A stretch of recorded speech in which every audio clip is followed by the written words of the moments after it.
नाशिक पुणे महामार्गावरील उड्डाणपुलाखाली उभ्या असलेल्या ट्रकमधून 9 लाख रुपये किमतीचा केबल ड्रम चोरीला गेल्याची घटना घडली होती. नाशिक रोड पोलिसांनी तत्परता दाखवत अवघ्या 24 तासांच्या आत सिन्नर फाटा परिसरातून 2 सराईत गुन्हेगारांना मुद्देमालासह बेड्या ठोकल्या आहेत. पोलिसांनी दिलेल्या माहितीनुसार नागपूर येथील ट्रक चालक पंकज गौतम मेश्राम आपला ट्रक घेऊन नाशिकला आले होते. 21 फेब्रुवारी रोजी सकाळी छत्रपती शिवाजी महाराज पुतळा परिसरात शिवजयंतीनिमित्त मोठी गर्दी होती. वाहतुकीला अडथळा होऊ नये म्हणून पंकज यांनी ट्रक उड्डाणपुलाजवळ बॅरिगेटिंग जवळ उभा केला. रात्रीच्या वेळी चालक आणि क्लीनर ट्रकमध्ये झोपलेले असताना चोरट्यांनी संधी साधून ट्रकवर असलेला 900 किलो वजनाचा कोर केबलचा ड्रम लंपास केला. या ड्रमची किंमत सुमारे 9 लाख रुपये असल्याचे सांगण्यात येत आहे. या संदर्भात ट्रक चालकाने नाशिक रोड पोलीस ठाण्यात तक्रार दाखल केली होती. या तक्रारीची दखल घेऊन नाशिक रोड पोलिसांनी गुन्हा दाखल केला होता. वरिष्ठ पोलीस निरीक्षक सपकाळे यांनी गुन्हे शोध पथकाला चोरीस गेलेला माल व संशयितांना शोधण्यासाठी मार्गदर्शन केले. गुन्हे शोध पथकातील हवालदार विशाल पाटील यांना गुप्त माहिती मिळाली. संशयित तारासिंग चरणसिंग शिकलकर आणि सयोसिंग मनुसिंग शिकलकर यांना सदर बंडल चोरी केल्याची माहिती मिळाली.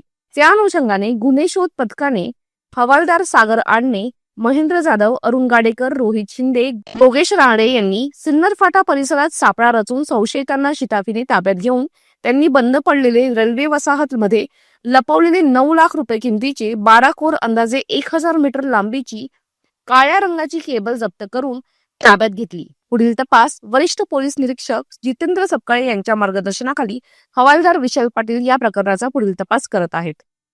नमस्कार. नाशिक रोड पोलीस स्टेशन येथे दिनांक 22/2/2026 रोजी सिन्नर फाटा येथे सिन्नर फाटा हायवे लगत एक ट्रक उभा होता.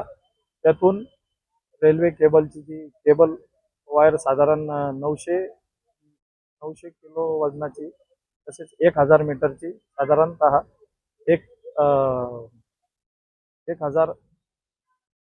1000 मीटर असलेली 9 लाख किमतीची चोरी गेल्याने गुन्हा दाखल होता. तसेच तपास आमच्याकडे असल्याने सदर जो केबल जी होती ती सेंट्रल गव्हर्नमेंट रेल्वेची असल्याने शासकीय असल्याने मान्य नाशिक शहराचे पोलीस आयुक्त मान्य कर्मचारी सर तसेच आमचे झोंटू सर आणि किशोर काळे सर तसेच राऊत मॅडम ACP आम्हाला तात्काळ गुन्हा उघडकीस आणण्यासाठी आणि आमचे वरिष्ठ पोलीस निरीक्षक सरांना सूचना दिल्या होत्या. त्यानुसार आमच्या नाशिक रोड पोलीस स्टेशनचे वरिष्ठ पोलीस निरीक्षक साहेबांनी आम्हाला पूर्ण गुन्हे पथकाच्या टीमला बोलवून तात्काळ गुन्हा उघडकीस आणण्याचे मार्गदर्शन केले. त्यानुसार आम्ही तपास करत असताना आम्हाला सदर ठिकाणी आम्ही जेव्हा व्हिजिट दिली तर तिथे कुठलाही धागादोरा मिळून आला नाही. तसेच सदर झालेल्या चोरीच्या ठिकाणी कुठलेही CCTV फुटेज आम्हाला प्राप्त झाले नाही.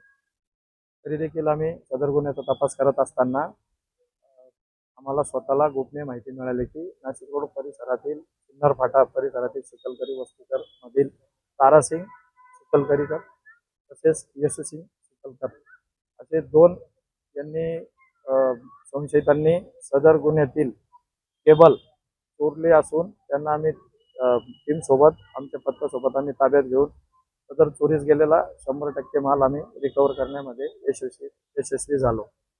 सदर कामगिरी आम्ही सदर गुन्ह्यामध्ये त्यांना अटक करून पुढील तपास चालू आहे.